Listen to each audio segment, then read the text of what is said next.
A country's greatness lies in its undying ideals of love and sacrifice that inspire the mother of the race, Sarojini Naidu.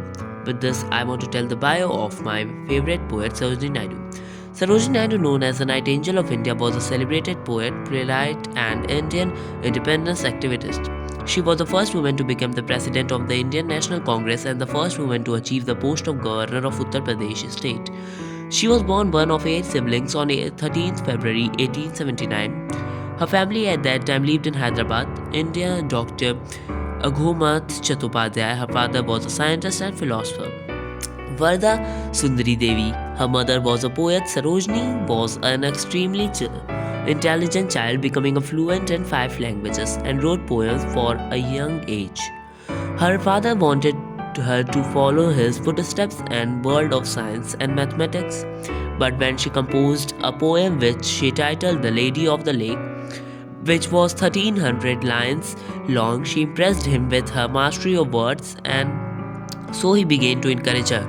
When several months later she wrote a play, Meher Munir, he sent it to the Nizam ruler of Hyderabad. This resulted in her being granted to well-deserved scholarship so that she could study at King's College in England. Here she expanded her writing to produce articles featuring themes such as the great temples and mountains of India and the complex detail of Indian life. She returned to India when she was 19 to be married. Her husband was Dr. Mutyala Govindarjulu Naidu from southern India. There was not a singular caste marriage, which was not tolerated at that time. However, the marriage was strong, producing 4 children. She joined the Indian freedom struggle at the 1905 partition of Bengal and met noted figures such as Mahatma Gandhi and Pandit Jawaharlal Nehru.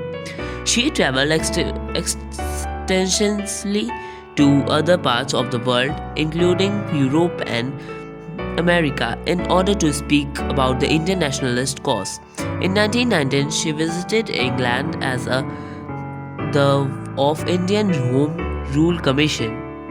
The following decades saw her become more political, moving around India, giving speeches on subjects as varied as welfare of the young, freedom of women, and of course nationalism.